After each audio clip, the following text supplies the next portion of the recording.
Welcome back दोस्तों।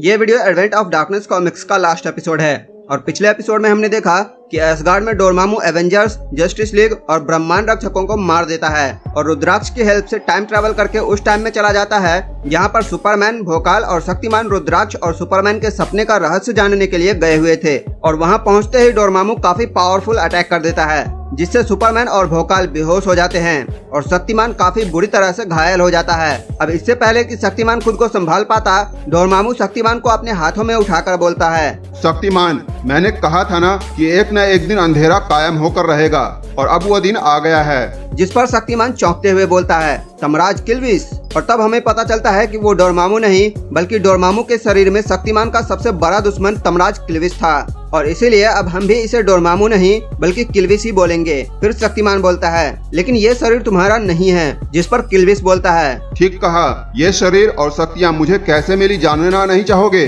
तब शक्तिमान बोलता है, हाँ जरूर जानना चाहूंगा। जिस पर किल्विस बोलता है, तुम्हें शायद पता नहीं, उस चालबाज औरत मिस किलर ने मेरे साथ मिलकर मुझे ही धोखा दिया। उसने कुरुरक्ष को मेरी शक्तियाँ छीनने के लिए मेरे पास भेजा था। कुरुरक्ष और मेरे बीच काफी भयंकर युद्ध हुआ और कमजोर होने के बावजूद भी कुरुरक्ष मुझ पर भारी पड़ा और वो मुझसे मेरी शक्तियाँ छीनने में कामयाब रहा और मैं कमजोर हो गया, लेकिन मैंने हार नहीं माना। कायागमन विद्या की मदद से मैंने अपने कमजोर शरीर का त्याग कर दिया और आत्मा रूप में कुरुरक्ष का पीछा किया। उसके बाद तुम तीनों और कुरुरक्ष की जंग का प्रत्येक दृश्य मैंने अपनी आंखों से देखा। कुरुरक्ष को हारते हुए भी देखा और तुम लोगों के पीछे पीछे नागद्वीप भी पहुंचा, जहां तुमने वो रुद्राक्ष कालदूत को दे दिया। कालदूत ने उस रुद्राक्ष को एक गुफा में जाकर रख दिया और साधना करने लगे।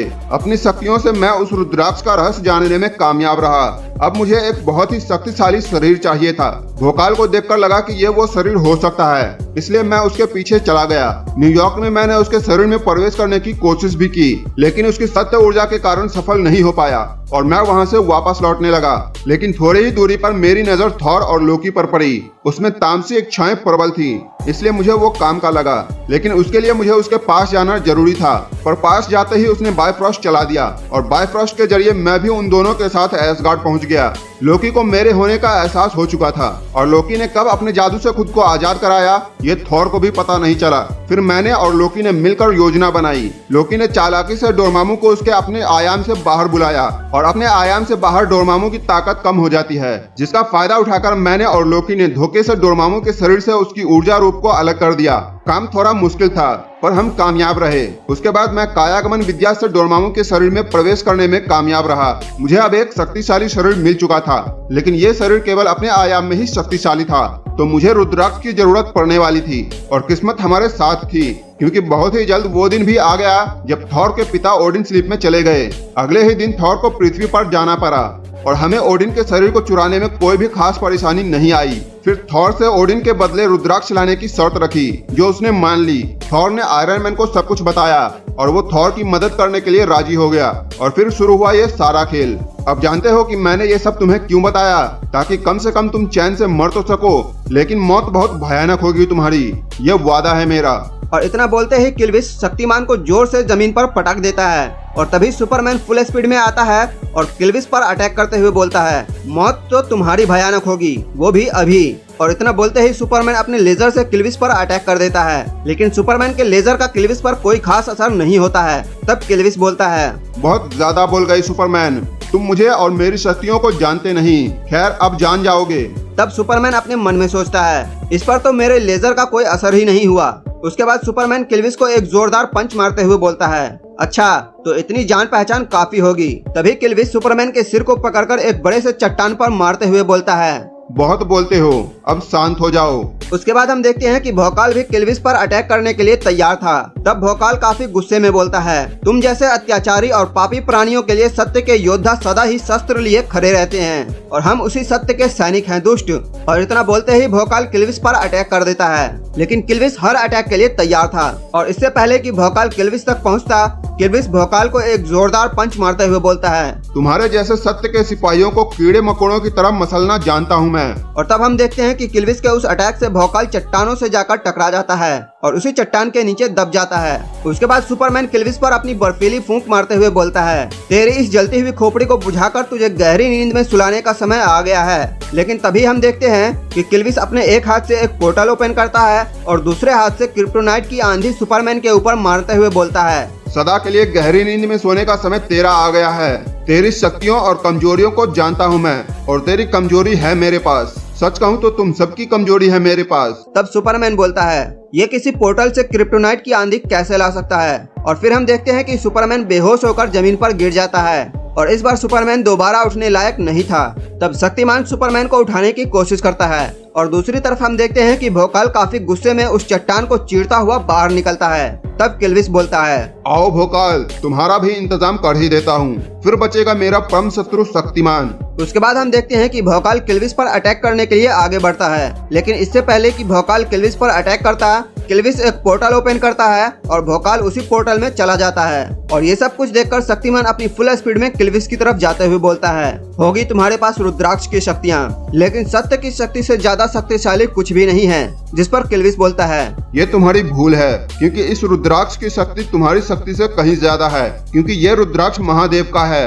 और तभी हम देखते हैं कि शक्तिमान और किल्विस के टकराव से वहाँ पर जैसे भूकंप आ गया था। तब शक्तिमान दोबारा किल्विस पर अटैक करते हुए बोलता है, यहाँ पर तुम चूक गए, क्योंकि ये रुद्राक्ष भी सत्य की शक्ति का ही एक प्रतिरूप है और सत्य की शक्ति मेरे साथ है, न कि तुम्हारे साथ। तब किल्विस अपने मन में सोचता है, सच में ये मुसीबत साबित हो सकता है, इसका इंतजाम करना ही होगा। फिर किल्विस शक्तिमान पर अटैक करते हुए बोलता है, डोरमामू के इस शरीर की शक्ति को कम मत समझो और शक्ति चाहे किसी में भी हो, बस उसका सही तरीके से प्रयोग करना आना चाहिए, जैसे मैं इस रुद्राक्ष का करने जा रहा हूँ। अब तुम्हारी कोई भी शक्तियाँ काम नहीं आएंगी। उसके बाद हम देखते हैं कि किल्विस के हाथ में कुछ चमकने लगता है। फिर किल्विस बोलता है, इसे पहचान रहे हो ना शक्तिमान, यही तुम्हारी मौत का कारण बनेगी। तब शक्तिमान चौंकते हुए बोलता है, असंभव, ये तो पाप मनी है। और तभी हम देखते हैं कि किल्विस उस पाप मनी से शक्तिमान पर अटैक कर देता है और हम सब ये जानते हैं कि पाप मनी शक्तिमान के लिए कितना ज्यादा खतरनाक है। तब शक्तिमान बोलता है, ये पाप मनी है और मेरी शक्तियाँ सत्य की है, ये मेरी शक्तियों को कमजोर कर रही है। कमजोरी महसूस हो रही है, लगता है जल्दी ही बेहोश हो जाऊंगा। और इतना बोलते ही शक्तिमान धड़ाम से जमीन पर गिर जाता है। तब किल्विस बोलता है, शक्तिमान, अब तुम्हारे पास दो ही रास्ते हैं, या तो तुम इस पाप मनी की अधीनता स्वीकार कर बुराई का प्रतिरूप बनकर अंधेरे की सेवा करो, या फिर प्रतिरोध करके इस मनी द्वारा अपनी मृत्यु का इंतजार करो। लेकिन यकीन मानो शक्तिमान, मैं नहीं चाहता कि तुम यहाँ यूं तरफ तरफ कर मरो, बल्कि मैं तो चाहता हूँ कि तुम वर्तमान में वापस लौटो, ताकि मैं तुम्हें उन लोगों के सामने मार सकूं जिनके तुम रक्षक बने फिरते हो, जो तुम्हें सर्वशक्तिमान समझते हैं। लेकिन मैं ये भी नहीं चाहता कि तुम इस समय यंत्र की सहायता से वापस लौटो, बल्कि मैं चाहता हूँ कि तुम प्रकृति के नियमों के विरुद्ध समय की मर्यादा तोड़कर वर्तमान में आओ, ताकि तुम्हें अपना गुलाम बनाने में आसानी हो। और इसी बीच किल्विस शक्तिमान का टाइम मशीन भी छीनकर तोड़ देता है और फिर बोलता है, अब पूरी दुनिया में अंधेरे का साम्राज्य फैलने का वक्त आ गया है। पूरी दुनिया झुकेगी अंधेरे के आगे और शुरुआत होगी न्यूयॉर्क से। और पलक झपकते ही किल्विस न्यूयॉर्क पहुंच चुका था। फिर किल्विस बोलता है, न्यूयॉर्क के वासियों, पूरी दुनिया का भगवान लौट आया है। अब तुम्हारे पास दो ही रास्ते हैं, या तो मेरी अधीनता स्वीकार करो या मरो, क्योंकि अब से सबका मसीहा भी मैं ही हूँ और मैं ही हूँ सबका विनाशक। उसके बाद सीन शिफ्ट होता है और हम देखते हैं कि किसी और टाइम में आसमान में एक पोर्टल ओपन होता है और उस पोर्टल में से भोकाल जमीन पर गिरता है और ये सब कुछ दो लोग देख रहे होते हैं। तभी उनमें से एक बोलता है, ये कौन गिर रहा है इस विचित्र द्वार से? जिस पर दूसरा शख्स बोलता है, पता नहीं, चलो चलकर देखते हैं। और फिर वो दोनों शख्स भोकाल के पास जाता है और भोकाल को देखकर उनमें से एक शख्स बोलता है, इसके मुख का तेज बता रहा है कि ये कोई साधारण मनुष्य नहीं है, इसके उपचार के लिए इसे तुरंत शिविर में ले चलो। और फिर कुछ दिनों बाद हम देखते हैं कि एक शख्स किसी को बोल रहा होता है, अब वो स्वस्थ है, आप उनसे मिल सकते हैं। जिस पर वो अनजान शख्स बोलता है, ठीक है, वैसे क्या नाम बताया था उसने अपना? तब वो पहला शख्स बोलता है, भोकाल। उसके बाद वो ऋषि भोकाल के शिविर के अंदर चला जाता है, लेकिन उस ऋषि को देखकर भोकाल चौंक जाता है